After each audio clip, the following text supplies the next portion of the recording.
നൽകിയിട്ടുള്ള മഹത്തായ അനുഗ്രഹമായ ഈ കാഴ്ചയുണ്ടല്ലോ, കേൾവിയുണ്ടല്ലോ, ചിന്താശേഷിയുണ്ടല്ലോ, ഇത് അള്ളാഹിന്റെ മുമ്പിൽ എത്തുമ്പോൾ നമ്മളോട് ചോദ്യം ചെയ്യപ്പെടുന്ന സാഹചര്യം നമുക്കുണ്ടാകും.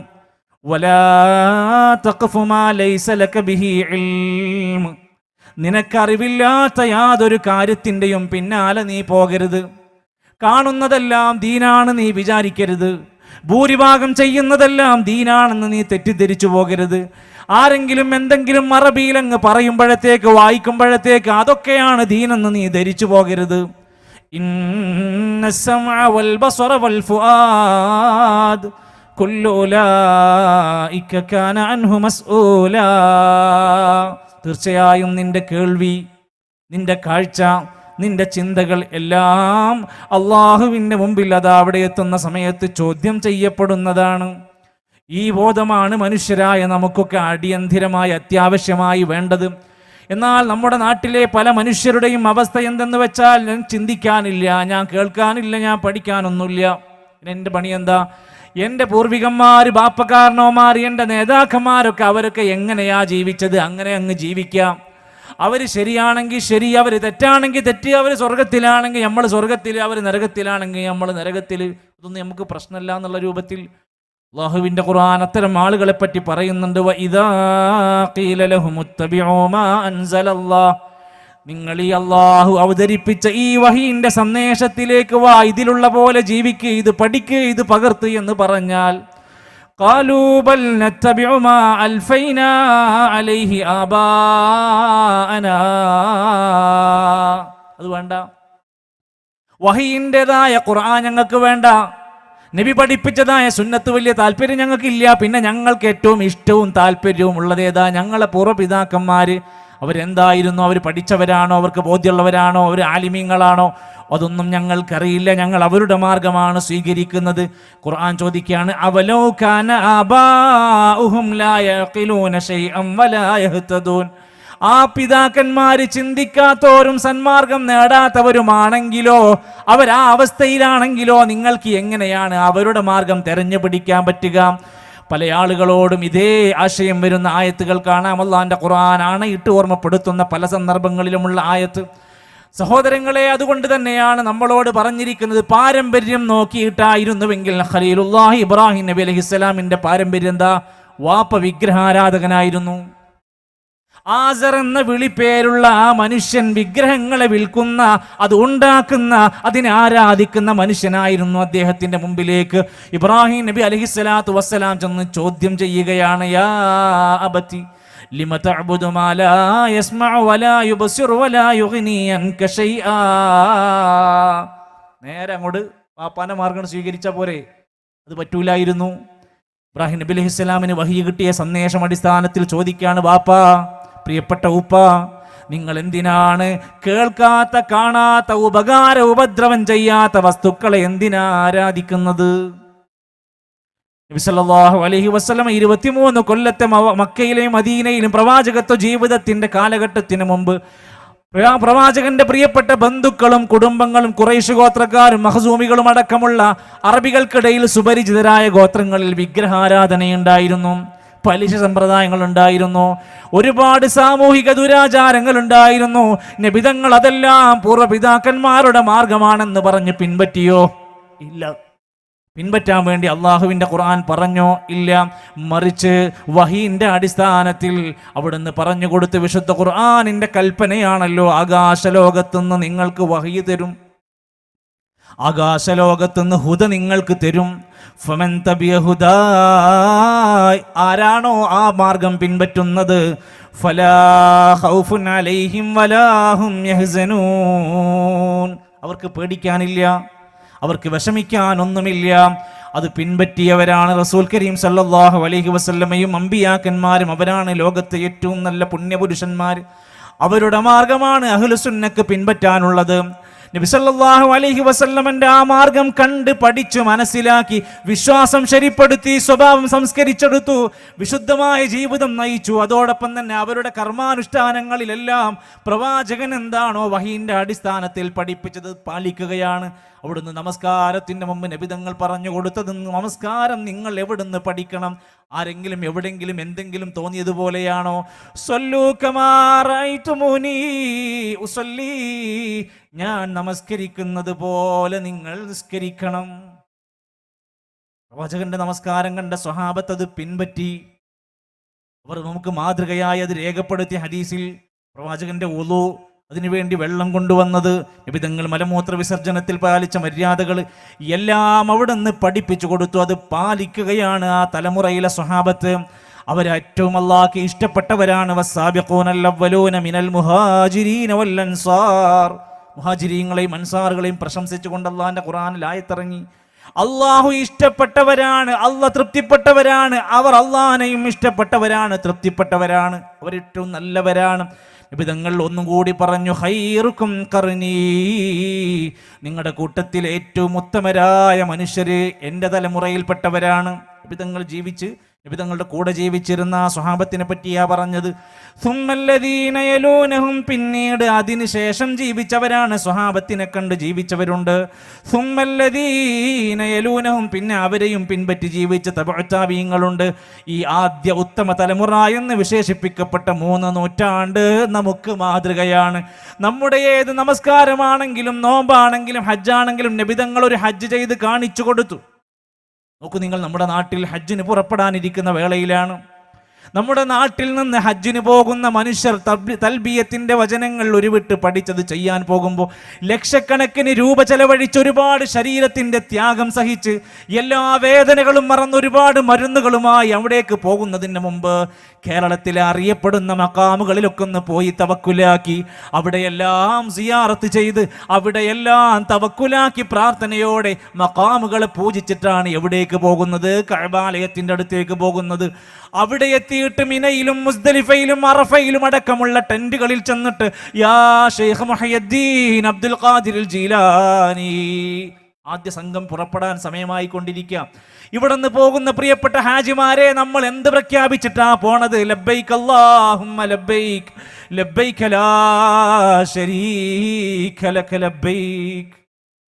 ഇത് പ്രഖ്യാപിച്ചു പോണ ആള് അവിടുത്തെ ടെന്റുകളിൽ, അറഫയിൽ, മിനയിൽ അവിടെ കിട്ടുന്ന സമയങ്ങളിൽ പോയിട്ട് തൊട്ടപ്പുറത്ത് ബഗ്ദാദിൽ മറവ് ചെയ്യപ്പെട്ട മുഹിയുദ്ദീൻ ഷെയ്ഖിനെ വിളിക്കുകയാണ് 1000 തവണ. ഒന്ന് ആലോചിച്ചു, കേരളത്തിൽ നിന്ന് പോകുന്ന മലയാളികൾ ഇന്ന് അനുഭവിച്ചു കൊണ്ടിരിക്കുന്ന ഏറ്റവും വലിയ ചൂഷണമാണ്. നമ്മൾ ഏറ്റവും പ്രത്യേകമായി അതിനെ കാണുക. ഒരു ഹജ്ജ് പോലും മഖബൂലായി മബ്റൂറായി നിർവഹിച്ചു വരാൻ സമ്മതിക്കാത്ത വിധേന പൗരോഹിത്യം അവരെ അടിച്ചമർത്തിക്കൊണ്ടിരിക്കുന്നതിൻ്റെ ഉദാഹരണമാണത്. എന്നാൽ നബി തങ്ങൾ ഹജ്ജ് പഠിപ്പിച്ചു കൊടുത്തു. ആ ഹജ്ജിന്റെ രൂപം കാണിച്ചു കൊടുക്കുമ്പോൾ അവരോട് പറയുന്നുണ്ട്, ഖുദൂ അന്നീ മനാസികക്കും. ഹജ്ജിന് പല ആൾക്കാരും വരും, പല നാട്ടുകാരും വരും. ഏതെങ്കിലും നാട് നോക്കി നടക്കേണ്ട. ഖുദൂ അന്നീ മനാസികക്കും, ഹജ്ജിന്റെ കർമ്മങ്ങൾ നിങ്ങൾ എന്നിൽ നിന്ന് പഠിക്കുക. ഇതാണ് അഹ്ലുസുന്നയുടെ നിലപാട്. നബി സല്ലല്ലാഹു അലൈഹി വസല്ലം അവിടുന്ന് മരിക്കുന്നതിന് മുമ്പ് പറഞ്ഞു, കാലങ്ങൾ ഇനിയും ഒരുപാട് മുന്നോട്ട് പോകും. ഈ വിളത്തൂര് അങ്ങാടിയിലെ ഈ പരിസരത്തുള്ള ഒരുപാട് വീടുകളിൽ കയറി നമ്മളൊരു ലഘുലേഖ കൊടുത്തിരുന്നു. ആരെങ്കിലും അത് വായിച്ചു നോക്കിയോ? ഇത്ര സുന്ദരമായി ഇസ്ലാമിൻ്റെ ഏറ്റവും ഹ്രസ്വമായ ഒരു സന്ദേശം അതിനകത്തുണ്ടായിരുന്നു.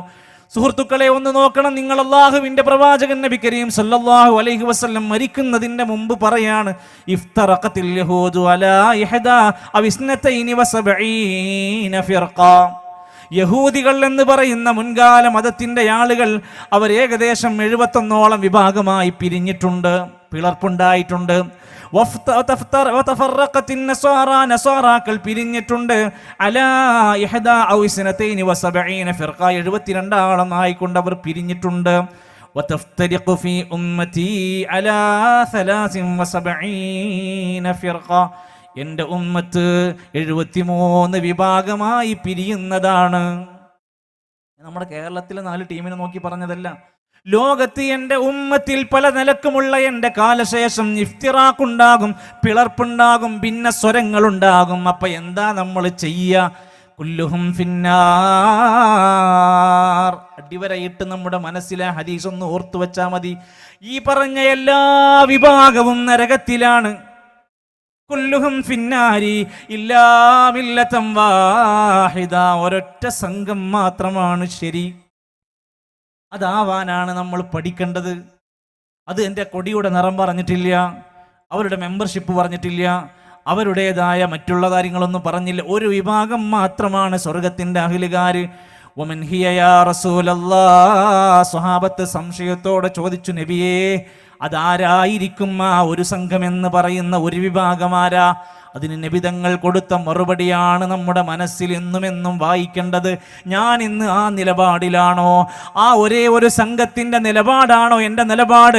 ആ ഒരേ ഒരു സംഘത്തിൻ്റെ വിശ്വാസമാണോ എൻ്റെ വിശ്വാസം? എൻ്റെ അഖീദ, എൻ്റെ മരണാനന്തര ചടങ്ങുകൾ, എൻ്റെ വിവാഹ ചടങ്ങുകൾ, എൻ്റെ യാത്രയിലെ പ്രാർത്ഥനകൾ, എൻ്റെ ജീവിതത്തിൻ്റെ ഓരോ മേഖലയും ആ ഒരു വിഭാഗത്തിൽപ്പെട്ടവരാണോ? അതേതാ? മാ അന അലൈഹി വസ്ഹാബി, ഞാനും എൻ്റെ സ്വഹാബത്തും നിലക്കൊണ്ട വിശ്വാസ സംസ്കാര ആചാരങ്ങളാണ്.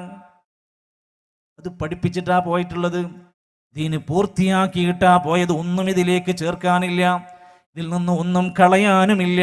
ഇമാം മാലിക് റഹ്മത്തുള്ളാഹി അലൈഹി പറയുന്നുണ്ട്, ലോകത്ത് എല്ലാ മനുഷ്യരെന്ത് പറഞ്ഞാലും അതിൽ തള്ളേണ്ടതും കൊള്ളേണ്ടതും ഒക്കെ ഉണ്ടാകും. നബി തങ്ങളുടെ ഖബറിന്റെ നേരെ ചൂണ്ടിക്കാണിച്ചിട്ട് പറഞ്ഞു, ഈ ഖബറിന്റെ ഉടമയുടെ വാക്കൊഴികെ ആ പ്രവാചകൻ പറഞ്ഞ വാക്കിലൊന്നും തള്ളാനില്ല, എല്ലാം കൊള്ളാനേ ഉള്ളൂ, എല്ലാം സ്വീകരിക്കാനുള്ളതാണ്. അതെല്ലാം വിട്ടെറിഞ്ഞ് ഞാൻ ഭൂരിപക്ഷം, ഈ നാട്ടിലെ ഭൂരിപക്ഷം ആളുകളൊക്കെ എന്തൊരു നിലപാടാണോ, എന്തൊരു വിശ്വാസമാണോ, എന്തൊക്കെയാണോ ചെയ്തുകൊണ്ടിരിക്കുന്നത്, ഞാനത് ചെയ്യുമെന്നാണ് പറയുന്നതെങ്കിൽ അള്ളാഹുവിൻ്റെ ഖുർആൻ തന്നെ പറയുന്നുണ്ട്, വഇൻ തുതി അക്സറ മൻ ഫിൽ അർളി, നിങ്ങൾ ഭൂമിയിലുള്ള ഭൂരിപക്ഷത്തിന് അനുസരിച്ച് ജീവിച്ചാൽ യുദില്ലൂക അൻ സബീലില്ലാഹ്, അള്ളാന്റെ മാർഗത്തിൽ നിന്ന് അവർ നിങ്ങളെ വഴിതെറ്റിക്കും. പ്രസ്ഥാനത്തിന്റെ ലഘുലേഖല്ല, സർക്കുലറല്ല. അള്ളാന്റെ ഖുർആൻ പറയാണ്, നിങ്ങൾ ഭൂരിപക്ഷത്തിന്റെ നിയമങ്ങളും അവരുടെ ചര്യകളും അനുസരിച്ച് അങ്ങനെ പോയാൽ നിങ്ങളെ അവർ അള്ളാന്റെ ദീനിൽ നിന്ന് വഴിതെറ്റിക്കും. ഇയത്തബിഊന ഇല്ലല്ലൻ, നിങ്ങൾ പിൻപറ്റുന്നത് ഹക്കിനെയല്ല, ഊഹങ്ങളെയാണ്, സംശയങ്ങളെയാണ്. അള്ളാഹുവിൻ്റെ ഖുർആൻ മറ്റൊരിടത്ത് പറയാണ്, വമാ യുഅ്മിനു അക്സറുഹും ബില്ലാഹി ഇല്ലാ വഹും മുശ്രികൂൻ. സൂറത്ത് യൂസുഫിന്റെ 106-ാമത്തെ ആയത്ത്, ഭൂരിഭാഗം വരുന്ന മനുഷ്യരും അള്ളാഹുവിൽ വിശ്വസിക്കുന്നത് അള്ളാഹുവിൽ പങ്കു ചേർത്തുകൊണ്ടാണ്.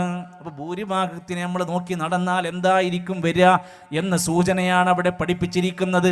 അതുകൊണ്ട് നമ്മുടെ വിശ്വാസത്തെ, നമ്മുടെ സംസ്കാരത്തെ, നമ്മുടെ കർമാനുഷ്ഠാനങ്ങളെ നമ്മൾ പരിശോധിക്കേണ്ടത് മാ അന അലൈഹിൽ യൗമ വസ്ഹാബി, ഞാനും എൻ്റെ സ്വഹാബത്തും നിലക്കൊണ്ട മാർഗത്തിലാണോ എന്ന് പരിശോധിക്കുകയാണ് വേണ്ടത്. നമ്മുടെ നാട്ടിലെ വിശ്വാസ ആചാരങ്ങൾ, അനുഷ്ഠാനങ്ങളൊക്കെ ഒന്ന് പരിശോധിച്ച് നോക്കിയാൽ, ഒരു സാധാരണക്കാരനായ മനുഷ്യൻ വരെ ഇരുന്നൊന്ന് ചിന്തിച്ച് നോക്കിയാൽ അയാൾക്ക് ശരിയാവണ്ണം ബോധ്യപ്പെടുകയാണ്, നമ്മുടെ നാടുകളിൽ നടന്നുകൊണ്ടിരിക്കുന്ന വേദഗ്രന്ഥങ്ങളെപ്പോലെ വലിയ പുണ്യകരമായി കൊണ്ട് നടക്കുന്ന മാലമൗലൂദുകൾ, ഹദ്ദാദ് റാത്തീബ്, ഇങ്ങനെ ധാരാളക്കണക്കിന് ഒരുപാട് കൃതികൾ ഉണ്ടാക്കിയിട്ട് ഇതാണ് ദീനെന്ന് പറഞ്ഞ് അവതരിപ്പിക്കുകയാണ്. സുഹൃത്തുക്കളെ, നമ്മളപ്പോൾ ചിന്തിക്കണം, ഇത് സ്വഹാബത്തിന് പരിചയമുണ്ടോ? കാരണം അവരാണ് ഉത്തമരായ തലമുറ എന്ന് പഠിപ്പിച്ചു. മുഹയ്യിദ്ദീൻ മാലയുടെ പഴക്കം 400 കൊല്ലമാണ്. കുത്തുബിയത്തിന്റെ പഴക്കം 300 കൊല്ലമാണ്. ഹദ്ദാദ് റാത്തീബിന്റെ പഴക്കം 700 കൊല്ലമാണ്. നബിദിനാഘോഷത്തിന്റെ പഴക്കം 700 കൊല്ലമാണ്. സ്വലാത്തുൽ ഫാത്തിഹിന്റെ പഴക്കം 10 കൊല്ലമാണ്, 20 കൊല്ലമാണ്. സ്വലാത്ത് വാർഷികത്തിന്റെ പഴക്കം 30 കൊല്ലമാണ്. മജ്ലിസുന്നൂറിന്റെ പഴക്കം 10-15 കൊല്ലമാണ്. മഹ്ലറത്തുൽ ബദരിയന്റെ പഴക്കം 10-20 കൊല്ലമാണ്. എന്നാൽ സ്വഹാബത്തിൻ്റെ ജീവിത ചരിത്രത്തിലേക്ക് നമ്മൾ മടങ്ങുമ്പോൾ, ഞാനും എൻ്റെ സ്വഹാബത്തും നിലക്കൊണ്ട മാർഗമാണെങ്കിൽ അവർക്കിത് പരിചയമില്ല. 1000 തവണ ലൈറ്റ് ഓഫ് ആക്കിയിട്ട് 12 റക്അത്ത് നമസ്കരിച്ചിട്ട് കുതുബിയത്ത് ചെല്ലുന്ന മനുഷ്യരില്ലേ, അവരാരെയാ വിളിക്കുന്നത്? യാ ശൈഖ് മുഹയ്യിദ്ദീൻ അബ്ദുൽ ഖാദിറുൽ ജീലാനി ഹാളിറു ഹാളിറു ഇമ്മജ്ലിസിൽ ഹാളിറു. ഈ വിശ്വാസം എവിടുന്നാ? വിളിച്ചാൽ ഉത്തരം കിട്ടുമെന്നുള്ള, മുഹയ്യിദ്ദീൻ ഷേഖിനെ വിളിച്ചാൽ പ്രാർത്ഥിച്ചാൽ ഉത്തരം കിട്ടും എന്നുള്ള വിശ്വാസം പഠിപ്പിക്കുകയാണ്. ഇത് സ്വഹാബത്തിനുണ്ടോ? ഉത്തമ തലമുറക്കുണ്ടോ? റിഫായി ഷെയ്ഖ് വരണമെങ്കിൽ ഇതുപോലെ സ്റ്റേജ് കെട്ടിയിട്ട് കുത്തറാത്തീബ് നടത്തിയിട്ട് കത്തിയെടുത്ത് ചാടിയിട്ട് അയ്യപ്പൻ വിളക്ക് പോലെ ശരീരത്തിലേക്ക് ഇങ്ങനെ എടുത്ത് കത്തിയെടുത്ത് കുത്തി വരയ്ക്കുകയാണ്. എന്നിട്ട് യാ അഹ്മദ് അൽ കബീർ റിഫായി എന്ന് വിളിച്ചിട്ട് റിഫായി ഷെയ്ഖ് ഹാദിറാകാൻ വേണ്ടിയിട്ട് ചെയ്തു കൂട്ടുന്ന അപകടകരമായ കുത്തറാത്തീബ് ഏത് മദ്ഹബിന്റെ ഇമാമാ പഠിപ്പിച്ചത്? ചോദ്യം നമ്മളോട് ചോദിക്കേണ്ട ചോദ്യം. ഇതെവിടുന്നാ വന്നത്? ആരാത് പഠിപ്പിച്ചത്? ഏത് സ്വഹാബത്തിന്റെ മാതൃകയിലാ ഉള്ളത്? നബിദിനാഘോഷം ഗംഭീരമായി വലിയ വലിയ വലിയ പ്രോഗ്രാമുകളായി നടത്തിക്കൊണ്ടിരിക്കുമ്പോൾ നമ്മൾ ആദ്യം ചോദിക്കണം, ഇത് ഉത്തമരായ തലമുറ കണ്ട് വല്ല പരിചയമുള്ളതാണോ? സഹാബത്തിന് ആർക്കെങ്കിലും പരിചയമുള്ളതാണോ? ഖബർ സിയാറത്തിന്റെ പേര് പറഞ്ഞുകൊണ്ട് ഇസ്ലാമിൽ ഏറെ പ്രാധാന്യമുള്ള മനുഷ്യൻ ഖബർ സിയാറത്ത് ചെയ്താൽ നേടേണ്ട ഗുണങ്ങൾ വരെ പഠിപ്പിച്ചു കൊടുത്തു. ഫസൂറുൽ ഖുബൂർ, നിങ്ങൾ ഖബർ സന്ദർശിക്കണം. ഇതിൽ ആർക്കും തർക്കമില്ല. എന്തിനാണ്? ഫഇന്നഹാ തുദക്കിറുകുമുൽ മൗത വതുദക്കിറുകുമുൽ ആഖിറ, നിങ്ങളെ മരണം ചിന്തിപ്പിക്കാനും പരലോകം ചിന്തിപ്പിക്കുവാനുമാണ്.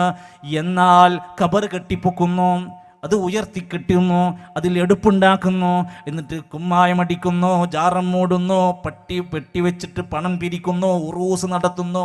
ഖബർസ്ഥാനിൽ ഖബറിങ്കൽ ചെന്നുകൊണ്ടാണ് ഗാനമേളയും കരിമരുന്നും ഗംഭീരമായ ഉത്സവ പറമ്പാക്കി മാറ്റുമ്പോൾ നമ്മുടെ മുൻകഴിഞ്ഞ ഉത്തമരായ തലമുറ അഹ്ലുസുന്ന എന്ന് നമ്മൾ വിളിക്കുന്ന, എല്ലാ പിഴവുകളിൽ നിന്നും സുരക്ഷിതരാണെന്ന് നമ്മൾ വിശ്വസിക്കുന്ന അഹ്ലുസുന്നയുടെ പ്രിയപ്പെട്ടവർക്ക് പരിചയമുണ്ടോ? ഇങ്ങനെ ഒരു സമ്പ്രദായം കാണൂല. മരിക്കുന്നതിൻ്റെ 5 ദിവസം മുമ്പ് 12 ദിവസത്തോളം അസുഖം ബാധിച്ചും തലകറങ്ങിയും ക്ഷീണിച്ചും ഇരുന്ന ഹബീബുനാ റസൂലുള്ളാഹി സ്വല്ലല്ലാഹു അലൈഹി വസല്ലം മരിക്കുന്നതിൻ്റെ 5 ദിവസം മുമ്പ് തൻ്റെ പ്രിയപ്പെട്ടവരെ അടുത്തേക്ക് വിളിച്ച് എന്തോ പറയുന്നുണ്ട്, കേൾക്കുന്നില്ല. അത്രമാത്രം ഊർജം നഷ്ടപ്പെട്ട അവസ്ഥയിലാണ്. അടുത്തേക്ക് ചെവിയൊന്ന് അടുപ്പിച്ചപ്പോൾ നബി തങ്ങൾ പറയാണ്, ലഅനത്തുല്ലാഹി അലൽ യഹൂദി വന്നസാറാ ഇത്തഖദൂ ഖുബൂറ അംബിയാഇഹിം മസാജിദാ. അമ്പിയാക്കന്മാരുടെ ഖബറുകളെ ആരാധനയുടെ സുജൂദിന്റെ കേന്ദ്രങ്ങളാക്കിയത് കൊണ്ട് യഹൂദി നസാറാക്കൾക്ക് അള്ളാന്റെ ശാപമുണ്ട്. അത് പാടില്ല എന്നാ പഠിപ്പിച്ചത്. ഇന്ന് നാട്ടിലെ പല പള്ളികളുടെയും യതീംഖാനകളുടെയും സ്ഥാപനങ്ങളുടെയും വരുമാന മാർഗം വരെ മഖാമാണ്, ജാറങ്ങളാണ്. ഇത് അഹ്ലുസുന്നയോട് യോജിക്കുന്നുണ്ടോ? അഹ്ലുസുന്നയുടെ പ്രകാശം പഠിക്കുന്ന വ്യക്തമാക്കുന്ന ഏതെങ്കിലും വല്ല ദലീലുകൾ കൊണ്ടുവരാനുണ്ടോ? നിബിതങ്ങൾക്ക് മഖാമില്ല, ജാറമില്ല, ദർഗയില്ല. ബദരീങ്ങൾക്ക് മഖാമില്ല, ജാറമില്ല, ഉറൂസില്ല. ഉഹദീങ്ങൾ എന്ന ഒറിജിനൽ ശുഹദാക്കന്മാർക്ക് ദർഗയില്ല, ഉറൂസില്ല, പെട്ടിയില്ല, വരവില്ല. പിന്നെ ഇത് എവിടുന്നാ വന്നത്? അതൊക്കെ പഠിക്കണം. ഷിയാക്കൾ കൊണ്ടുവന്ന് തന്ന ഈ ആചാരം. നബിതങ്ങൾ മരിക്കുന്നതിൻ്റെ മുമ്പ് പ്രാർത്ഥിക്കുന്നുണ്ട്, അല്ലാഹുമ്മ ലാ തജ്അൽ ഖബ്രി ഈദാ, അല്ലാഹുവേ എൻ്റെ ഖബറിനെ ഒരു ഉത്സവ കേന്ദ്രമാക്കി, ആഘോഷ കേന്ദ്രമാക്കി മാറ്റരുതേ. 14 നൂറ്റാണ്ട് കഴിഞ്ഞു, തൊടാൻ പറ്റിയിട്ടില്ല. സംരക്ഷിക്കപ്പെടുകയാണ് ആ വാക്കിനെ. അല്ലാഹുമ്മ ലാ തജ്അൽ ഖബ്രി വസനൻ യുഅബദ്, അല്ലാഹുവേ എൻ്റെ ഖബറിനെ ഒരു ആരാധിക്കപ്പെടുന്ന വിഗ്രഹമാക്കി മാറ്റരുത്. കിട്ടിയിട്ടില്ല, തൊടാൻ കഴിയില്ല. ആ വാക്കുകളെ പാലിച്ചുകൊണ്ടാണ് അവിടെ ഇപ്പോഴും നിലനിർത്തിക്കൊണ്ടിരിക്കുന്നത്. അതാണ് അഹ്ലുസുന്നയുടെ വിശ്വാസം. പ്രവാചകൻ സല്ലല്ലാഹു അലൈഹി വസല്ലം മരിക്കുന്നതിൻ്റെ മുമ്പ് അത്തരം കാര്യങ്ങളെല്ലാം പഠിപ്പിച്ചു തന്നിട്ടാണ്, അത് പഠിപ്പിച്ചുകൊണ്ടാണ് ഇവിടുന്ന് ലോകത്തോട് വിട പറഞ്ഞിട്ടുള്ളത്. അതുകൊണ്ട് വിശ്വാസിയെ സംബന്ധിച്ചിടത്തോളം എന്താണ് നിലപാട്? വമാ ആതാകുമുർ റസൂലു ഫഖുദൂ വമാ നഹാകും അൻഹു ഫൻതഹൂ. ആ പ്രവാചകർ കൊണ്ടുവന്നത് സ്വീകരിക്കാം. ആ നബിതങ്ങൾ എന്തൊരു കാര്യം പാടില്ല എന്ന് പറഞ്ഞോ അതിനെയെല്ലാം നമ്മൾ ഒഴിവാക്കുക. ആ മാർഗത്തിലേക്കാണ് നമ്മൾ വരേണ്ടത്. വഅന്ന ഹാദാ സിറാത്തീ മുസ്തഖീമാ, എൻ്റെ ഇതാ നേരായ മാർഗം നിങ്ങൾക്കിതാ കാണിച്ചു തന്നിരിക്കുന്നു. ഫത്തബിഊഹു, നിങ്ങളത് പിൻപറ്റണേ. അതാണ് പിൻപറ്റേണ്ടത്. അതാണ് നമ്മുടെ നേരായ മാർഗമെന്ന് പറയുന്നത്. സുഹൃത്തുക്കളെ, കാലങ്ങൾ കഴിഞ്ഞ് മഹാരഥന്മാരായ പണ്ഡിതന്മാർ കൃത്യമായ ഹദീസിൻ്റെ അടിസ്ഥാനങ്ങളിലെല്ലാം വിശദീകരണങ്ങൾ നൽകിയിട്ടുണ്ട്. അത് പഠിച്ചാലും അത് മനസ്സിലാക്കിയാലും നമുക്കറിയാൻ സാധിക്കും. അറിയപ്പെടുന്ന നമ്മുടെ നാട്ടിലൊക്കെ ഏറെ സുപരിചിതനായ ഇമാം ഷാഫി റഹ്മത്തുള്ളാഹി അലൈഹിയുടെ മദ്ഹബാണല്ലോ നമ്മുടെ നാട്ടിലൊക്കെ പറയാറുള്ളത്. ഞങ്ങളൊക്കെ ഇമാം ഷാഫിൻ്റെ ആളുകളാണെന്ന് പറയാറുണ്ടല്ലോ. ഇമാം ഷാഫി റഹ്മത്തുള്ളാഹി അലൈഹി എഴുതിയ കിതാബാണ് അൽ ഉമ്മി എന്ന കിതാബ്.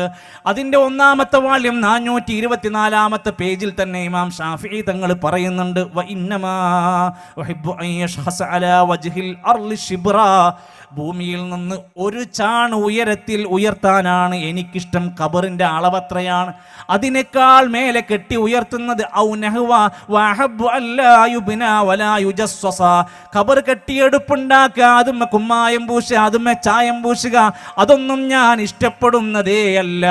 അതുകൊണ്ട് ഇമാം ഷാഫിഈ തങ്ങൾ ഹദീസ് പഠിച്ചു മനസ്സിലാക്കിയിട്ട് പറയുന്നുണ്ട്, വഖദ് റഅയ്തു മിനൽ ഉലാതി മൻ യഹ്ദിബു മിൻ മക്കാമാ യുബ്നാ ഫിഹാ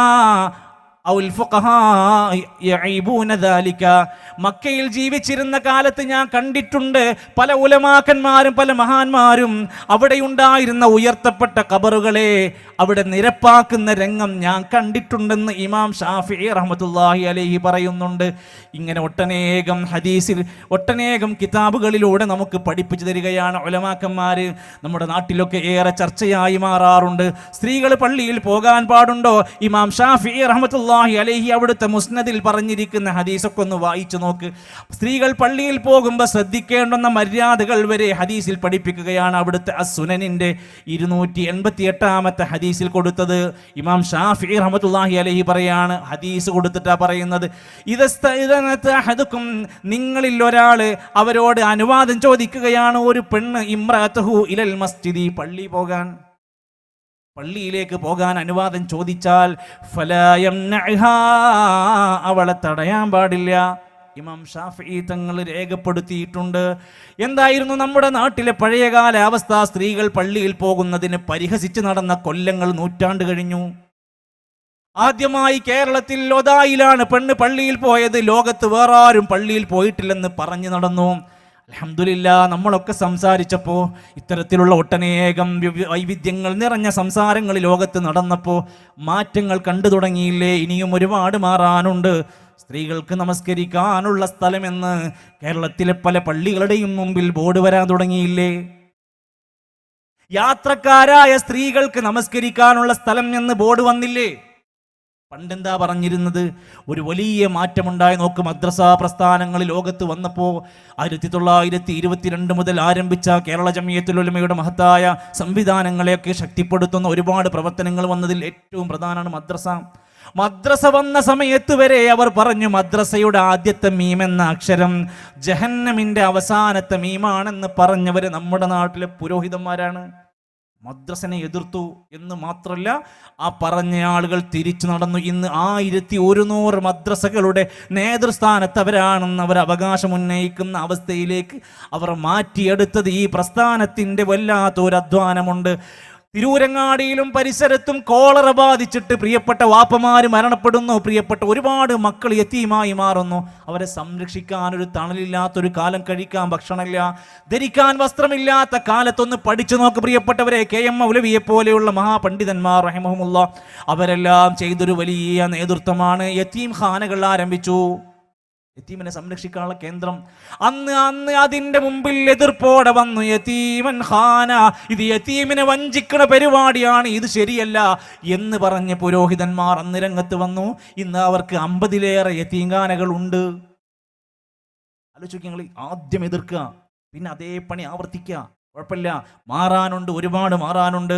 ഒന്നാലോചിച്ച് നോക്കൂ നിങ്ങൾ, ഖുർആൻ പരിഭാഷപ്പെടുത്തുന്ന വ്യക്തിനെ ചൂണ്ടിക്കാണിച്ചിട്ട് അവരൊക്കെ കാഫിറാണ്, മുർത്തദ്ദാണെന്ന് പ്രഖ്യാപിച്ച കാലുണ്ടായിരുന്നു. അവർക്ക് ഇന്ന് 9 പരിഭാഷകളുണ്ട്. ഇന്ന് 9 പരിഭാഷ ഉണ്ട്. ഇനിയും പുറത്തിറങ്ങാൻ കിടക്കുകയാണ്, മാറുകയാണ്. കേരളത്തിലും ആ മാറ്റങ്ങൾ കണ്ടുകൊണ്ടിരിക്കുകയാണ്. അൽഹംദുലില്ലാ സുമ്മ അൽഹംദുലില്ലാ. വിശ്വാസപരമായി ആചാര സമ്പ്രദായങ്ങളും അനുഷ്ഠാനങ്ങളും ഇതുപോലെ ഒന്ന് പഠിച്ചാൽ, ഇമാം ഷാഫിഈ റഹ്മത്തുള്ളാഹി അലൈഹി അവിടുത്തെ കിതാബിൽ കൊടുത്തിരിക്കുന്ന പ്രഗൽഭമായ വചനങ്ങളൊന്ന് വായിച്ചു നോക്കിയാൽ നമ്മൾ ആ മദ്ഹബിൻ്റെ ആളാണോ എന്ന് നമുക്ക് തന്നെ സംശയം തോന്നിപ്പോകും. അവിടുന്ന് ഹദീസിൽ കൊടുത്തൊരു വാക്ക് കാണാം. അവിടുത്തെ ഒന്നാമത്തെ അസ്സുനനിൻ്റെ 1-ാം വാള്യത്തിലെ 152-ാമത്തെ ഹദീസ് നമസ്കാരവുമായി ബന്ധപ്പെടുത്തി കൊടുത്തതാണ്. ചില സാമ്പിളുകൾ മാത്രം പറയാൻ ഉദ്ദേശിക്കാം. അവിടുന്ന് ഇമാം ഷാഫിഈ റഹ്മത്തുള്ളാഹി അലൈഹി പറയാണ്, കാന അബൂബക്കറിൻ വഉമർ റളിയല്ലാഹു അൻഹുമാ യഫ്തതിഹാനി അൽ ഖിറാഅത ബിൽഹംദുലില്ലാഹ്. വഹാബികൾ, മുജാഹിദീങ്ങൾ ഫാത്തിഹയിലെ ബിസ്മി ഒഴിവാക്കിയവരാണ്. ഇവർക്ക് ബിസ്മില്ലാത്തോരാന്നൊക്കെ പറയുന്ന ആളുകളൊന്ന് കേൾക്കണം. മഹാനായ ഇമാം ഷാഫി റഹ്മത്തുള്ളാഹി അലൈഹിന്റെ കിതാബിന്റെ അസ്സുനനിന്റെ 1-ാം വാള്യം 152 153 ഹദീസ്. അബൂബക്കർ സിദ്ദീഖ് റളിയല്ലാഹു അൻഹു, ഉമർ ഖത്താബ് റളിയല്ലാഹു അൻഹു മജ്മഈൻ യഫ്തതിഹാൻ, അവർ നമസ്കാരം ആരംഭിക്കുന്നത് അൽ ഖിറാ, അവരുടെ പാരായണം ബിൽഹംദുലില്ലാഹ്, അൽഹംദുലില്ലാഹ് കൊണ്ടായിരുന്നു. ഉറക്കെ കേൾക്കുന്നത് അൽഹംദുലില്ലാഹ് തുടങ്ങിയിട്ടാണ്.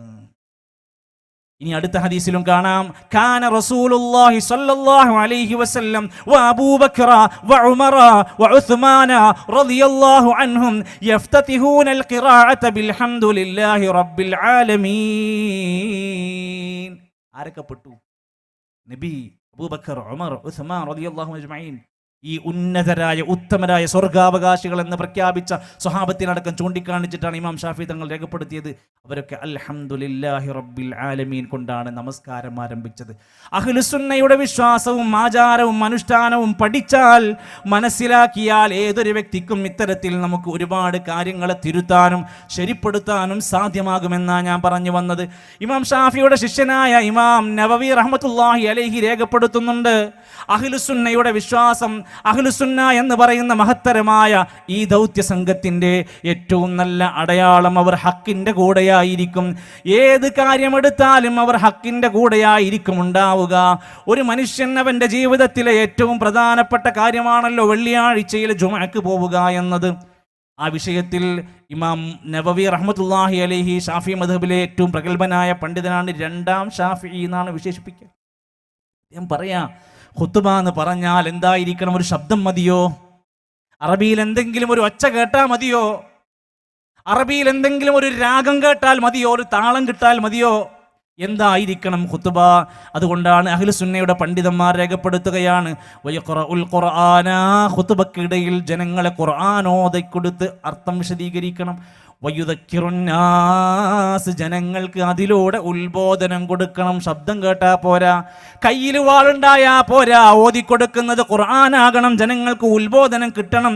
ഫീഹി ദലീലുൻ ലിശാഫിഈ, ഈ സംഭവമാണ് ഷാഫിഈ ഇമാം ദലീലാക്കി പറഞ്ഞത്. അയ്യുഷ്തറത ഫിൽ ഖുത്ബതി, ഖുത്ബക്ക് ഷറത്താണ് അൽ വഅളു, അതിൽ ഉപദേശമുണ്ടാകണം. ഞങ്ങളോട് ഇവിടെ തമിഴിലും കന്നഡയിലും ഹിന്ദിയിലും പറഞ്ഞു, എൻ്റെ ഉപദേശമൊക്കെ നിങ്ങൾക്ക് ഭയങ്കര ഇഷ്ടമായോ എന്ന് ചോദിച്ചാൽ നിങ്ങൾ പറയാം, നിങ്ങൾ പറഞ്ഞാൽ നമുക്ക് മനസ്സിലായിട്ടില്ലല്ലോ. എന്നാൽ വെള്ളിയാഴ്ച ഖുത്ബന്റെ സവിശേഷത അത് വഅളാവണം, ജനങ്ങൾക്ക് തിരിയണം, മനസ്സിലാവണം. വൽ ഖുർആൻ, ഖുർആൻ അതിൽ ധാരാളമായി പാരായണം ചെയ്യണം. വഖാല ഷാഫിഈ, ഇമാം ഷാഫിഈ റഹ്മത്തുള്ളാഹി പറയാണ്, ലാ യസിഹുൽ ഖുത്ബതാനി, 2 ഖുത്ബയില്ലാതെ സ്വഹീഹാകൂല ഇല്ലാ ബിഹംദില്ലാഹി തആല, ഹംദുണ്ടാവണം. വസ്സലാത്തു അലാ റസൂലില്ലാഹി സ്വല്ലല്ലാഹു അലൈഹി വസല്ലം, സ്വലാത്ത് ഉണ്ടാവണം. വഫീഹിമാ, അതിൽ 2ലും ഉണ്ടാവണം. വൽ വഅദ, നല്ല ഉപദേശം ഉണ്ടാകണം. വഹാദിഹി സലാസ വാജിബാത്തും ഫിൽ ഖുത്ബത്തിനി, 3 കാര്യങ്ങളും നിങ്ങളുടെ 2 ഖുത്ബയിലും ഉണ്ടാവണം.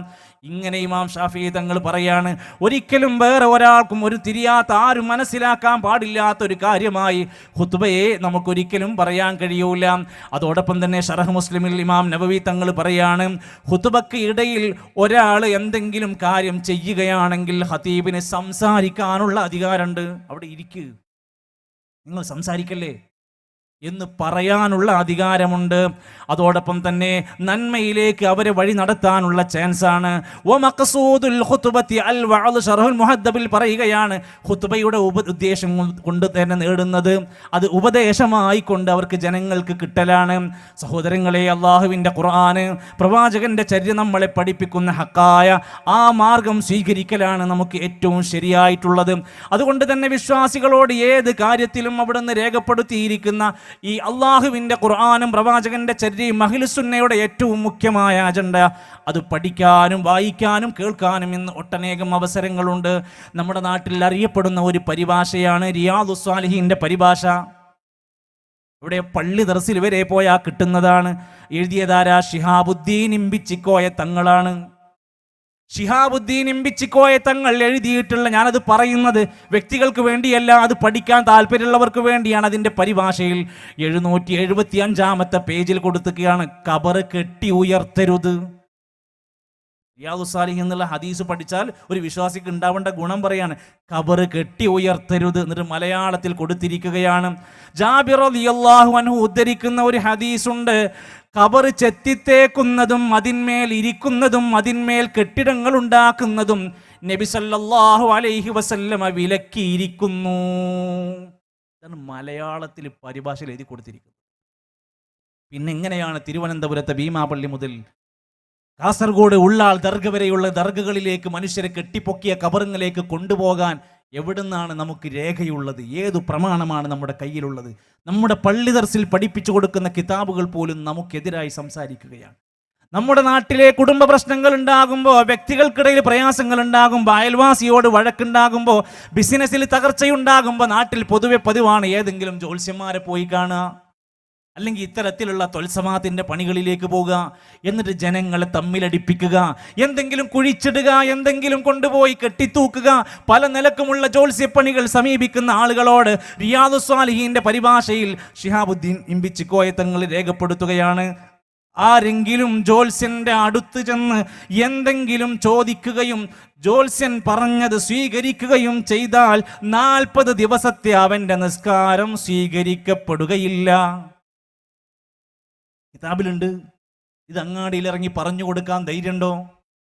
ബോർഡ് വെച്ചിട്ട് ഇത്തരം കേന്ദ്രങ്ങൾ നടത്തിക്കൊണ്ടിരിക്കുന്ന മനുഷ്യരുണ്ട്. ആ കിതാബിൽ പിന്നെയും പറഞ്ഞു, നബി സല്ലല്ലാഹു അലൈഹി വസല്ലമ പറയുന്നത് ഞാൻ കേട്ടു, ഹദീസിന്റെ വാക്കാണ്, വരശഗുണം, ദുശഗുണം, പക്ഷിശഗുണം ഇവ പൈശാചികമാണ്. അങ്ങനെ നഹ്സിന്റെ പരിപാടി നമ്മക്കില്ല. മുഹറം മാസം വരാനിരിക്കാം. നമ്മുടെ നാട്ടിലെ പല മണ്ഡപങ്ങളും ക്ലോസ്ഡ് ആകുക. മുഹറം 1 മുതൽ 10 വരെ കല്യാണമല്ല, വീട് നിർമ്മാണത്തിന്റെ ഉദ്ഘാടനമല്ല, കുടിയിരിക്കലില്ല, കട ഉദ്ഘാടനമല്ല. അപ്പൊ എന്താ പ്രശ്നം? എന്താ ശകുനുണ്ട്? എന്താ ശകുനം? നഹ്സ് എന്നാണ് അറബിയിൽ പറയാ. ഷിയാക്കൾക്ക് മുഹറം മാസത്തിൽ നഹ്സുണ്ട്. അവർ കറുപ്പ് വസ്ത്രം ധരിച്ചുകൊണ്ടും ശരീരത്തിൽ ബ്ലേഡ് ഇട്ട് വരച്ചുകൊണ്ടുമൊക്കെ അവരുടേതായ വിലാപങ്ങൾ നടത്താറുണ്ട്. എന്നാൽ ഒരു മുസ്ലിമിന് ഇന്ന ദിവസം പറ്റില്ലാത്ത, ഇന്ന ദിവസം മോശമാണ്, ഇന്ന മാസം ശരിയല്ല, ഇന്ന ദിവസം ശരിയല്ല എന്ന് പറയാൻ എങ്ങനെയാ നമുക്ക് പറ്റുക? എല്ലാ ദിവസവും അള്ളാന്റെ അടുക്കൽ നിന്നാണ് എന്ന് മാത്രമല്ല, ഇബ്നു ഹൈതമിയ തങ്ങൾ പറയാണ്, ലാ അലൽ മുസ്ലിമീനൽ മുതവക്കിലീന അലല്ലാഹ്, അള്ളാഹനെ തവക്കുലാക്കുന്ന ഒരു മുസ്ലിമായ മനുഷ്യനും ഇത്തരം ആചാരം പറയാൻ പറ്റൂല. വലാ അൽ ഹദിയു ബിഹി, അങ്ങനെ ഒരു ചര്യ ഒരു മുതവക്കിലായ തവക്കുലാക്കുന്ന ഒരു വ്യക്തിക്ക് പറ്റൂല. പിന്നെ അത് ആരുടേതാണ്? അലാ ഹദിയിൽ യഹൂദി വൻ നസാറ, അത് ജൂത നസാറാനികൾക്ക് അത്തരത്തിൽ ചില ദിവസങ്ങളും ചില മാസങ്ങളും ഒക്കെ മോശമുണ്ട്. പ്രിയപ്പെട്ടവരെ, നിങ്ങളുടെ വീട്ടിൽ കെട്ടിത്തൂക്കിയ പല കലണ്ടറുകളുടെയും അവസാനത്തിൽ കൊടുത്തിരിക്കുന്നു ഈ മാസത്തിലെ നഹ്സ്. കഴിഞ്ഞ വർഷം ഇറങ്ങിയ ഒരു കലണ്ടർ കയ്യിൽ കിട്ടിയപ്പോൾ ഞാനൊന്ന് പരിശോധിച്ച് നോക്കിയപ്പോൾ അതിൽ കൊടുത്ത ദിവസങ്ങൾ ദുൽഹിജ്ജയിലെ 21 നഹ്സിന്റെ ദിവസമാണ്. ദുൽഹിജ്ജ മാസം പവിത്രം എന്നാണ് നമ്മൾ പഠിച്ചത്, ഈ കലണ്ടറിൽ കൊടുത്തിരിക്കും. റമദാനിലെ അവസാനത്തെ വ്യാഴാഴ്ച നഹ്സിന്റെ ദിവസമാണ്. അയ്യാമുത്ത ശരീക്കിന്റെ ദുൽഹിജ്ജ 13 നഹ്സിന്റെ ദിവസമായിട്ട് കലണ്ടറിൽ എഴുതി വെച്ചിരിക്കുന്നു. മോശപ്പെട്ട ദിനങ്ങൾ ദുൽഹിജ്ജ 13. എല്ലാ മാസത്തിലും, അപ്പൊ ഏതാ റമദാൻ അടക്കമുള്ള എല്ലാ മാസത്തിലെയും അവസാനത്തെ ബുധനാഴ്ച നഹ്സിന്റെ ദിവസമാണ്.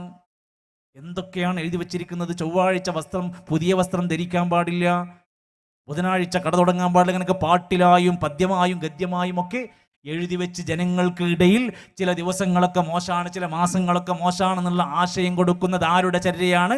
അഹ്ലുസുന്നയുടെ വിശ്വാസത്തിൽ നമുക്ക് കാണാൻ പറ്റുന്നില്ല. ഇസ്ലാം പഠിപ്പിക്കുന്ന ഏറ്റവും മികച്ച ആ മുൻഗാമികളായ സലഫുകളായ അവരുടെ മാർഗത്തെ വിട്ടൊഴിഞ്ഞുകൊണ്ട് കണ്ടതും കേട്ടതും കാലുകളും കീലകളും നെഞ്ചോട് പിടിച്ചിട്ട് ഇതാണ് ഹക്ക്, ഇതാണ് ശരി എന്ന് പറയുന്ന ആളുകളുടെ അവസ്ഥ എന്താണെന്ന് ആലോചിച്ച് നോക്ക്. എത്രമാത്രം പ്രയാസപ്പെട്ടുകൊണ്ടിരിക്കുന്നു. പല നാടുകളിലും പല വീടുകളിലും നമ്മൾ കണ്ടുകൊണ്ടിരിക്കുന്ന എത്രയെത്ര സംഭവങ്ങളാണ് വേദനയോടെ നമുക്ക് തോന്നിപ്പോകുന്നു. ആലോചിച്ച് നോക്കൂ നിങ്ങൾ. ഒരു മനുഷ്യൻ മരിച്ചാൽ പ്രിയപ്പെട്ടവരെ അദ്ദേഹത്തെ കൊണ്ടുപോയി ഖബറടക്കുകയാണ്. ഖബറടക്കം കഴിഞ്ഞാൽ ആ പ്രിയപ്പെട്ട സഹോദരൻ്റെ മക്കൾ യതീമായി മാറുകയാണ്, പ്രിയപ്പെട്ട അവിടുത്തെ സഹോദരി വിധവയായി മാറുകയാണ്. അത്തരം ഒരു സാഹചര്യത്തിൽ നമ്മുടെ നാട്ടിൽ കാണാം, അന്നേ ദിവസം വൈകുന്നേരം തന്നെ നാട്ടുകാരെല്ലാവരും കൂടി ദിക്റുണ്ട് എന്ന് പറഞ്ഞിട്ട് നല്ല ഭക്ഷണമുണ്ടാക്കി മയ്യത്തിന്റെ വീട്ടിൽ വെച്ച് കഴിക്കുകയാണ്. 3-ന്റെ അന്ന് കൂറ്റൻ പോത്തിനെ അറുത്തിട്ട് കല്യാണത്തേക്കാൾ കേമമായി ആഘോഷിക്കുകയാണ്. 7-ന്റെ അന്ന് അടുത്ത പാർട്ടി, 14-ന് വേറെ പാർട്ടി, 40-ന് പിന്നെയും സദ്യ. വല്ലാത്തൊരവസ്ഥയായി. മരിച്ചാലും തീറ്റ തന്നെയാണ്. എന്നാൽ ഇതിന് ഇസ്ലാമിക ലോകത്ത് പണ്ഡിതന്മാർ എന്താ ഇതിനെപ്പറ്റി പറയുന്നത്? ഇത്തരം രംഗങ്ങളെക്കുറിച്ച് കിതാബുകൾ എന്താണ് സംസാരിക്കുന്നത് എന്ന് വായിച്ചു നോക്ക് പ്രിയപ്പെട്ടവരെ. ഒരിക്കലും നമുക്ക് ഇതിന് കാണാൻ ഒരു തെളിവ് നമ്മുടെ മുമ്പിലില്ല. അള്ളാഹുവിൻ്റെ ഖുർആൻ അവിടുന്ന് പഠിപ്പിക്കുന്നു, പ്രവാചകന്റെ അധ്യാപനങ്ങൾ പഠിപ്പിക്കുന്നു, ഇമാം ഷാഫി തങ്ങൾ പോലും പഠിപ്പിക്കുകയാണ്. ഞാൻ മനസ്സിലാക്കിയിട്ടുള്ളത്, ഇമാം ഷാഫി റഹ്മത്തുള്ളാഹി പറയാണ്, ഞാൻ മനസ്സിലാക്കിയിട്ടുള്ളത് സ്വഹാബത്തിന്റെ കാലത്ത് നബി സല്ലല്ലാഹു അലൈഹി വസല്ലം ജഅഫർ റളിയല്ലാഹു അൻഹു മരിച്ച സംഭവം എടുത്തിട്ട് കിതാബുൽ ഉമ്മിൽ കൊടുത്തിട്ട് പറയാണ്, അവിടുന്ന് നബി അവിടുത്തെ അയൽവാസികളോട് പറയാണ്, ഇസ്നഊ ലിആലി ജഅഫർ അത്ത്വാം, ജഅഫറിന്റെ കുടുംബത്തിന് നിങ്ങൾ ഭക്ഷണം ഉണ്ടാക്കി കൊടുക്കണേ. ആരാ ജഅഫറിന്റെ കുടുംബം? മരണപ്പെട്ട വീട്ടുകാരാണ്. മരണപ്പെട്ട വീട്ടുകാർക്ക് നിങ്ങൾ അങ്ങോട്ട് ഭക്ഷണം ഉണ്ടാക്കി കൊടുക്കണം. അവർ വിഷമത്തിലാണ്, സങ്കടത്തിലാണ്, വിഷമത്തിലാണ്, പ്രയാസത്തിലാണ്. അവർക്കിന്ന് ഭക്ഷണം കഴിക്കാനുള്ള യാതൊരു മൂടും അവർക്കുണ്ടാവില്ലല്ലോ. അതുകൊണ്ട് അവരെ സമാധാനിപ്പിക്കാനും ആശ്വസിപ്പിക്കുവാനുമായി തഅ്സിയത്തിൻ്റെ ഭാഗമായി അവർക്ക് ഭക്ഷണമൊക്കെ കൊടുക്കണമെന്നുള്ള ഹദീസുണ്ട്. നമ്മളെന്താ ചെയ്യുന്നത്? നമ്മുടെ നാട്ടുകാരും അയൽവാസികളെല്ലാം അവിടെ പോയിട്ട് അവർ നമ്മളെ ആശ്വസിപ്പിക്കാൻ വന്ന പോലെയാണ്. എന്നിട്ട് നല്ല വലിയ കല്യാണ പന്തൽ പോലെ ആഘോഷമുണ്ടാക്കുകയാണ്. എന്നിട്ട് അവിടെ പോയി ഭക്ഷണം കഴിച്ച് ചരി ഉണ്ടാക്കിയ പണമില്ലാത്തവൻ, പോത്തിനെ മേടിക്കാൻ പൈസ ഇല്ലാത്തവൻ ലോൺ എടുത്തായാലും വേണ്ടില്ല, ബാപ്പാനോടുള്ള സ്നേഹം കാണിക്കണം എന്ന് വിചാരിച്ച് ഇതെല്ലാം ചെയ്തു കൂട്ടുന്ന ആളുകൾ നിന്ന് നമ്മുടെ നാട്ടിലുണ്ട്. പ്രിയപ്പെട്ടവരെ, നമ്മുടെ പള്ളി ദർസുകളിൽ നമ്മൾ വായിക്കുന്ന മഹല്ലി പരിഭാഷ എന്ന് പറയുന്ന കിതാബുണ്ട്. ആ കിതാബ് ഒന്ന് വായിച്ചു കഴിഞ്ഞാൽ നമ്മൾ ആലോചിക്കണം പ്രിയപ്പെട്ടവരെ, ആ കിതാബിനകത്ത് പള്ളി ദർസിൽ വായിച്ചും പഠിക്കാൻ വേണ്ടി കൊണ്ടുവെക്കുന്ന മഹല്ലി പരിഭാഷ അവിടെ ചെന്നാൽ കാണാൻ സാധിക്കും. ആ കിതാബിൻ്റെ 2ാം വാള്യത്തിൻ്റെ 183. പള്ളി പോകാൻ പാടുണ്ടോ സ്ത്രീക്ക്? ആ കിതാബിൽ മലയാളത്തിൽ കൊടുക്കുക, ഒരു സ്ത്രീയോ അല്ലെങ്കിൽ കുറേ സ്ത്രീകളോ ആണുള്ളതെങ്കിൽ അവരും ഇമാമിൻ്റെ നേരെ പിന്നിൽ നിൽക്കണം. ഒരു സ്ത്രീയും ഒരു പുരുഷനുമാണ് ഇമാമോടൊപ്പം ഉള്ളതെങ്കിൽ പുരുഷൻ ഇമാമിൻ്റെ വലതുഭാഗത്തും സ്ത്രീ ആ പുരുഷൻ്റെ പിന്നിലും നിൽക്കണം. മഹല്ലി പരിഭാഷയിൽ ഇമാമിൻ്റെ പിന്നിൽ ആദ്യം പുരുഷന്മാരും പിന്നെ ആൺകുട്ടികളും പിന്നെ സ്ത്രീകളുമാണ് അണിനിരക്കേണ്ടത്. അപ്പോൾ പെണ്ണ് വന്നാൽ എങ്ങനെ നിസ്കരിക്കാൻ നിൽക്കണമെന്ന് പള്ളി ദർസിൽ പഠിപ്പിക്കുന്ന മഹല്ലി പരിഭാഷ എടുത്തു കൊടുത്തിരിക്കുന്നു. തീർന്നില്ല, ഏത് കാര്യം വേണമെങ്കിലും നമുക്ക് വായിക്കാം. മഹല്ലി കിതാബിൻ്റെ പരിഭാഷയിൽ 1ാം വാള്യം 406 പേജിൽ ഒരാളുടെ നമസ്കാരം കഴിഞ്ഞാൽ എന്താ ചെയ്യേണ്ടത് എന്ന് പഠിപ്പിക്കുകയാണ്. നിസ്കാരത്തിന് ശേഷമുള്ള ദിക്റുകൾ ചൊല്ലൽ സുന്നത്താകുന്നു. എല്ലാവരും ചൊല്ലണം. നബി തിരുമേനി നമസ്കാരത്തിൽ നിന്നും സലാം വീട്ടിയാൽ ലാ ഇലാഹ ഇല്ലല്ലാഹ് വഹ്ദഹു എന്ന് തുടങ്ങുന്ന ദിക്ർ ചൊല്ലാറുണ്ടായിരുന്നു. ശരിയാണ്, നബി തിരുമേനി അത് അരുളിയിട്ടുണ്ട്. വല്ലവനും ഓരോ നമസ്കാരത്തിനും ശേഷം 33 തവണ സുബ്ഹാനല്ലാഹ് അൽഹംദുലില്ലാ പോലെയുള്ള ദിക്റുകൾ ചൊല്ലുകയും ഒടുവിൽ 100 പൂർത്തിയാക്കാൻ ലാ ഇലാഹ ഇല്ലല്ലാഹ് എന്ന് വഹ്ദഹു തുടങ്ങുന്ന ദിക്ർ ചൊല്ലുകയും ചെയ്താൽ അവൻ്റെ പാപങ്ങൾ പൊറുക്കപ്പെടും. മഹല്ലി പരിഭാഷയിൽ ഇമാമ് പിന്തിരിഞ്ഞ് നിന്നിട്ട് അംദൻ ഗസീറൻ യുകാഫി നിഅമഹു മസീദ് പഠിപ്പിച്ചിട്ടില്ല. മഹല്ലി പരിഭാഷയിൽ നമസ്കാരത്തിൻ്റെ ശേഷമുള്ള അദ്കാറുകളാണ് പഠിപ്പിച്ചത്. ഓരോ വ്യക്തിയും ചെയ്യേണ്ടതാണ്. മയ്യത്ത് കൊണ്ടുപോകുമ്പോഴുള്ള ദിക്ർ ചൊല്ലുന്ന ലാ ഇലാഹ ഇല്ലല്ലാഹ് ഉറക്കെ ചൊല്ലിക്കൊണ്ടിരിക്കുകയാണ് എങ്കിൽ അവരോടാണ് മഹല്ലി പരിഭാഷ പള്ളി ദർസിലുള്ള കിതാബിൽ പറയാ, മയ്യത്തുമായി പോകുമ്പോൾ ഉറക്ക ശബ്ദമുണ്ടാക്കൽ കറാഹത്താണ്. പറഞ്ഞാൽ പാടില്ലാത്തതാണ്, വെറുക്കപ്പെട്ടതാണ്. മയ്യത്തിൻ്റെ കൂടെ നടക്കുമ്പോൾ എന്നാണ് റൗളയിലെ വാചകം. ഭൗതിക കാര്യങ്ങൾ സംസാരിക്കലും കറാഹത്താണ്. അനാവശ്യമായ സംസാരങ്ങളും പാടില്ല. മരണത്തെപ്പറ്റിയും മരണാനന്തര ജീവിതത്തെക്കുറിച്ചും ദുനിയാവിൻ്റെ നശ്വരതയെപ്പറ്റിയും തത്തുല്യമായതും ചിന്തിച്ചുകൊണ്ട് നടക്കൽ സുന്നത്താണ്. ഞാനും മരിക്കണമല്ലോ, ഞാനും ഖബറിലേക്ക് പോകാനുള്ളവനാണ്, എനിക്കും യാത്രയുണ്ട് എന്ന തോന്നലും എന്ന ബുദ്ധിയും എന്ന ചിന്തയും അവൻ ഉണ്ടാവുകയും അങ്ങനെ മരണത്തിന് ശേഷമുള്ള ജീവിതത്തെ ആലോചിച്ചുകൊണ്ട് ജീവിതത്തെ ക്രമീകരിക്കാനുമാണ് ഈ കിതാബുകളിലെല്ലാം പറയുന്നത്. പിന്നീട് മനുഷ്യരായ പലരുടെയും കൈകൾ പ്രവേശിച്ചതിൻ്റെ ഭാഗമായി സ്വന്തമായി കിതാബ് ഉണ്ടാക്കുക. എന്നിട്ട് കിതാബ് ഉണ്ടാക്കിയിട്ട് ഇതൊക്കെ അള്ള പറഞ്ഞതാണ്, ഇതൊക്കെ ദീനാന്ന് പറഞ്ഞുണ്ടാക്കുന്ന മനുഷ്യരുണ്ട്. അവരെ പറ്റിയും അള്ളാന്റെ ഖുർആൻ പറഞ്ഞു, കിതാബ് സ്വന്തമായിട്ട് അങ്ങ് കിതാബ് എഴുതിണ്ടാക്കും. ഇതൊക്കെ അള്ളാഹാന്റെ എന്നുള്ളതാണ് എന്ന് അവരങ്ങ് പ്രഖ്യാപിക്കും, അവരങ്ങ് തീരുമാനം ഉണ്ടാക്കും. എന്നിട്ട് അള്ളാന്റെ ഖുർആൻ പറഞ്ഞു, അവർ സമ്പാദിക്കുന്നതും അവർ എഴുതിയുണ്ടാക്കുന്നതും അവർക്ക് നാശമാണ്. സുഹൃത്തുക്കളെ, അഹ്ലുസുന്നയുടെ ആ സലഫുകളുടെ ആ ഉത്തമ തലമുറയുടെ മാർഗം പിൻപറ്റാതെ ഭൂരിപക്ഷത്തെ നോക്കി, നാട്ടാചാരങ്ങളെ നോക്കി, മാമൂലുകളെ നോക്കി ഒരു വിശ്വാസിയായ മനുഷ്യന് മുന്നോട്ട് പോകാൻ കഴിയുമോ? അള്ളാഹുവിൻ്റെ ഖുർആൻ പറഞ്ഞിട്ടുണ്ട്, യാ അയ്യുഹല്ലദീന ആമനൂ, സത്യവിശ്വാസികളെ, ഇന്ന കസീറൻ മിനൽ അഹ്ബാരി വറുഹ്ബാൻ, പണ്ഡിതന്മാരിലും പുരോഹിതന്മാരിലും ധാരാളം ആളുകളുണ്ട്. എന്താണ് അവരുടെ പ്രത്യേകത? ലയഅ്കുലൂന അംവാലന്നാസി ബിൽ ബാത്തിൽ, ജനങ്ങളുടെ സമ്പത്ത് അന്യായമായി തിന്നുന്നവരാണ്. വയസുദ്ദൂന അൻ സബീലില്ലാഹ്, അള്ളാന്റെ മാർഗത്തുനിന്ന് ജനങ്ങളെ വഴിതെറ്റിക്കുന്നവരുണ്ട്. നിങ്ങൾ അതൊന്നും നോക്കണ്ട, ആ കിതാബ് നോക്കണ്ട, ഖുർആനൊന്നും നോക്കണ്ട, ഹദീസൊന്നും നോക്കണ്ട. നമ്മൾ ഇങ്ങനൊക്കെയല്ലേ പണ്ട് മുതൽ ചെയ്തത്, മറ്റേ ഉസ്താദ് ഇങ്ങനല്ലേ പറഞ്ഞത്, നമ്മൾ പണ്ട് മുതലേ നമ്മുടെ മഹല്ലിൽ ഇതൊക്കെ മുമ്പേ നടന്നതല്ലേ എന്നൊക്കെ പറഞ്ഞ് ജനങ്ങളെ ദീനിന്റെ ഹക്കിൽ നിന്ന് വഴിതെറ്റിക്കുന്ന ആളുകളുണ്ട്. ഖുർആൻ പറയാണ് അവസാനം, ഫബശ്ശിർഹും ബിഅദാബിൻ അലീം, സൂറത്ത് തൗബയിലെ 34-ാമത്തെ ആയത്ത്. ഇത്തരം ആളുകൾക്ക് വേദനിക്കുന്ന ശിക്ഷയുണ്ടെന്ന സന്തോഷ വാർത്ത അറിയിക്കുക. എന്താണ്? അള്ളാഹുവിൻ്റെ ദീനിൽ നിന്ന് വഴിതെറ്റിക്കുകയോ? ഇബ്നു കസീർ റഹ്മത്തുള്ളാഹി അലൈഹി പറയാണ്, എന്താണ് ഇവരെ കൊണ്ട് ഉദ്ദേശിക്കുന്നത്? വദാലിക അന്നഹും യഅ്കുലൂന ദുനിയാ ബിദ്ദീൻ, ദുനിയാവിനെ അവർ തിന്നുകൊണ്ടിരിക്കുകയാണ്. എന്ത് വെച്ചുകൊണ്ട്? ദീന് വെച്ചുകൊണ്ട്. ദീനിന്റെ പേര് പറഞ്ഞ് തിന്നുക. നോക്കൂ, നിങ്ങൾ കേരളത്തിലെ അറിയപ്പെടുന്ന ചില മനുഷ്യന്മാരുണ്ടല്ലോ, അവർ ചെയ്തു കൂട്ടിയ അക്രമങ്ങളുടെ വലിയ അടയാളങ്ങൾ ഇന്നും ബാക്കിയാണ്.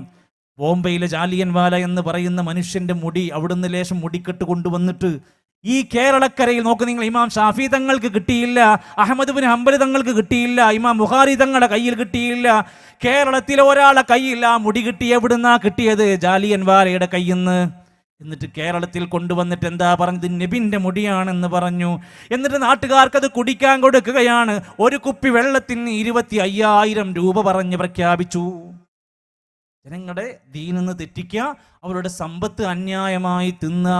ദിക്റിന്റെ പേര്, സ്വലാത്തിന്റെ പേരിലെല്ലാം പണപ്പിരിവാണ്.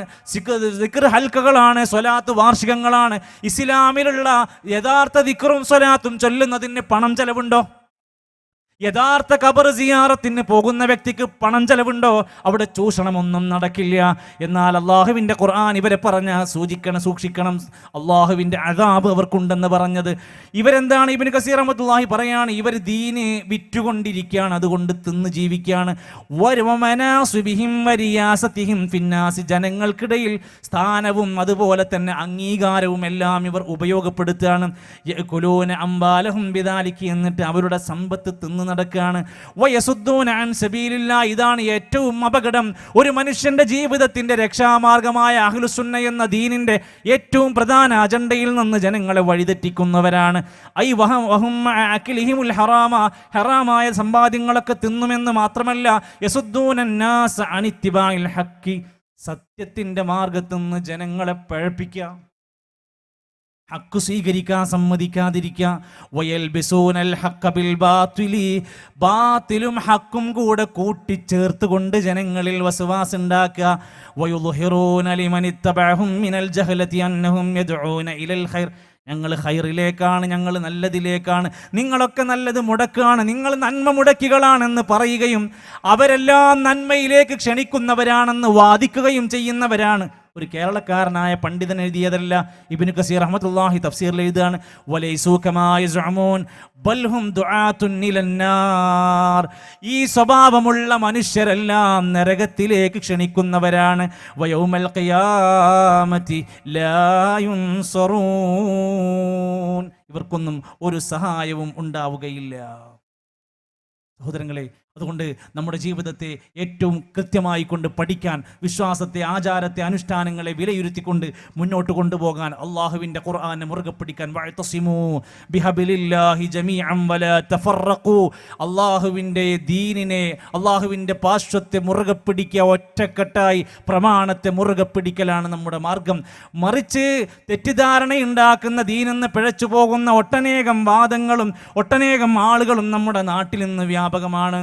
അതിലേറെയും പ്രധാനപ്പെട്ട ചിലതാണല്ലോ സൂഫിസം കടന്നു വന്നു നമ്മുടെ നാട്ടിലേക്ക്. ത്വരീഖത്തുകൾ വിവിധങ്ങളായ രൂപത്തിലായി ജനങ്ങളുടെ മനസ്സുകളിലേക്ക് വരികയാണ്. അവർ വന്ന് പ്രചരിപ്പിക്കുന്നത് ഏതാ ത്വരീഖുൽ മുസ്തഖീമാണോ? അല്ല, അവർ സ്വന്തത്തിൻ്റെതായ ത്വരീഖത്തുകളാണ്. അവരുടേതായ സ്വാർത്ഥ താല്പര്യങ്ങളായി തീജാനി ത്വരീഖത്താവട്ടെ, ഗോഹർഷാ ത്വരീഖത്താവട്ടെ, നൂറിൽ ആലന്തറ ത്വരീഖത്ത്, സിക്കന്ദറ ത്വരീഖത്ത്, 70-80 ത്വരീഖത്തുകളും മുരീദുമാരും ഷെയ്ഖുമാരും മുറബിമാരുമായി ജനങ്ങളെ പിഴപ്പിച്ചു കൊണ്ടിരിക്കുന്ന അവസ്ഥയാണ്. ആ തീജാനി ത്വരീഖത്തിന്റെ അഖിലുകാരായ മനുഷ്യരാണ് എന്തെല്ലാം പിഴച്ച വാദങ്ങളാണ് ഇവിടെ കൊണ്ടുവന്നിരിക്കുന്നത്. സ്വലാത്തുൽ ഫാത്തിഹ എന്ന സ്വലാത്ത് കൊണ്ടുവന്നത് തീജാനി ത്വരീഖത്തുകാരാണ്. എത്ര പേരാണ് അതിൻ്റെ പിന്നിൽ നടന്നുകൊണ്ടിരിക്കുന്നത്? സൂഫിസം അതിൻ്റെ പുതിയ അടയാളങ്ങളാക്കി നല്ല സ്നേഹത്തിൻ്റെയും പ്രണയത്തിൻ്റെയും ഗാനങ്ങളുടെയും ഒക്കെ കോർത്തിണക്കിയ വരികൾ ചേർത്തുകൊണ്ട് ജനങ്ങളുടെ മനസ്സുകളിലേക്ക് ഇസ്ലാമിൻ്റെ ശരിയായ പാതക്ക് പകരമായി സൂഫിസം കൊണ്ടുവരികയാണ്. ത്വരീഖത്തിലൂടെ അതിൻ്റെ വേറെ ഒരു വേർഷം വരികയാണ്. അവിടെ ഷെയ്ഖിന് എന്തുമാകാം, മദ്യപിക്കാം, വ്യഭിചരിക്കാം, സ്വവർഗതി രതിയിൽ ഏർപ്പെടാം, ഒന്നും വിലക്കപ്പെട്ടിട്ടില്ല. ഇങ്ങനെ കടന്നു വരികയാണ്. ഷിയായിസമാണെങ്കിൽ അപ്പുറത്ത് സ്വഹാബത്തിനെ തെറി വിളിക്കുന്ന, സ്വഹാബത്തിനെ കാഫിറാക്കുന്ന, നബിതങ്ങളുടെ പ്രിയപ്പെട്ട ഭാര്യമാരെ വരെ മോശമായി അവതരിപ്പിക്കുന്ന സാഹചര്യം ഷിയാക്കൾക്കിടയിലൂടെയുണ്ട്. പ്രിയപ്പെട്ടവരെ, ഒരുപാട് കാര്യങ്ങൾ ഇത്തരത്തിൽ അള്ളാഹുവിൻ്റെ ദീന് പഠിച്ച് മനസ്സിലാക്കുന്ന യഥാർത്ഥ തൗഹീദിൻ്റെ ആളുകളായി മാറുകയാണെങ്കിൽ നിർഭയത്വത്തോടെ സമാധാനത്തോടെ നമുക്ക് ജീവിക്കാൻ കഴിയുകയുള്ളൂ. അതല്ല എങ്കിൽ അള്ളാഹുവിൻ്റെ കോടതിയിൽ നമ്മുടെ പരലോകം നഷ്ടപ്പെടുന്ന അവസ്ഥ, നമ്മുടെ സ്വർഗം നഷ്ടപ്പെടുന്ന അവസ്ഥയുണ്ട്. അതാണ് കുല്ലുഹും ഫിന്നാർ, എല്ലാവരും നരകത്തിലാണ്. ഇല്ലാ മില്ലത്തൻ വാഹിദ, ഒരു മില്ലത്താണ് സ്വർഗത്തിന്റെ അഹ്ലുകാർ. ആ മില്ലത്തിന്റെ ഏറ്റവും സവിശേഷതയാണ് തൗഹീദുള്ള ഈമാനിന്റെ കരുത്തുള്ള മാർഗം സ്വീകരിക്കുന്നവർ. ബിദ്അത്തായ ദീനിലില്ലാത്ത ഒരു ദിക്ർ, ദീനിലില്ലാത്ത ഒരു നിസ്കാരം, ദീനിലില്ലാത്തൊരു നോമ്പ് അവരുടെ വഴിയിലില്ല. കുല്ലു ബിദ്അത്തിൻ ളലാല വകുല്ലു ളലാലത്തിൻ ഫിന്നാർ. എല്ലാ പുതിയതായി കൊണ്ടുവരുന്നതെല്ലാം നാശത്തിലാണ്. നാശം അതെവിടെയാണ്? നരകത്തിലേക്കാണ് അവർ എത്തിപ്പെടുക. അതുകൊണ്ട് എൻ്റെ പ്രിയപ്പെട്ടവരെ, വിസ്ഡം ഇസ്ലാമിക് ഓർഗനൈസേഷൻ്റെ മഹത്തായ ഒട്ടനേകം പ്രവർത്തനങ്ങൾ നമ്മുടെ നാട്ടിൽ ദീനിയായ ശാഖാ തസ്ഫീകൾ മുതൽ അയൽക്കൂട്ടങ്ങൾ വരെ, അതോടൊപ്പം തന്നെ വീടുകളിലേക്ക് സന്ദേശങ്ങൾ എത്തിക്കുന്നു. ജനങ്ങളുമായി ഓൺലൈനിലും ഓഫ്ലൈനിലുമായി വ്യത്യസ്തങ്ങളായ പ്രോഗ്രാമുകൾ പീസ് റേഡിയോ വഴിയും ജമീൽ ആപ്പ് വഴിയുമൊക്കെ നടന്നുകൊണ്ടിരിക്കുന്നു. നമുക്കൊട്ടനേകം ദൗത്യമുണ്ട്. അള്ളാഹുവിൻ്റെ ദീനിനെ പച്ചയായി ഭയപ്പാടില്ലാതെ, യാതൊരു ഭൗതിക താല്പര്യങ്ങളും ഇല്ലാതെ, സ്വാർത്ഥ താല്പര്യങ്ങളൊന്നുമില്ലാതെ ഹക്ക് പറയാൻ, ദീന് പറയാനുള്ള അവസരങ്ങൾ ഇനിയും നമുക്കിടയിൽ ഉണ്ടാവേണ്ടതുണ്ട്. നമ്മുടെ ഈ ഒരു 2 മാസക്കാലത്തെ പ്രവർത്തനത്തിന് വേണ്ടി 1,00,000 രൂപയുടെ ചെലവ് നമുക്ക് വന്നിട്ടുണ്ട്. അനേകം പ്രോഗ്രാമുകൾ ഇതിൻ്റെ ഇടയിൽ കഴിഞ്ഞു പോയിട്ടുണ്ട്. അതുകൊണ്ട് സാധ്യമാകുന്നവരൊക്കെ സഹായിക്കുക. അള്ളാഹുവിൻ്റെ ദീൻ ഇതുപോലെ അങ്ങാടികളിൽ കയറി ചെന്ന് സംസാരിക്കാനുള്ള നല്ലൊരു വേദി, ഒരുപാട് ആളുകളുടെ മനസ്സിലേക്ക് സത്യം പറഞ്ഞു കൊടുക്കാനുള്ള ഒരു അവസരമാണ്. അതിലേക്ക് ജാരിയായി വലിയ പ്രതിഫലം കിട്ടുന്ന സ്വതക്കു വേണ്ടി നമ്മളെല്ലാവരും ആഗ്രഹിക്കുകയും പ്രാർത്ഥിക്കുകയും ചെയ്യുക.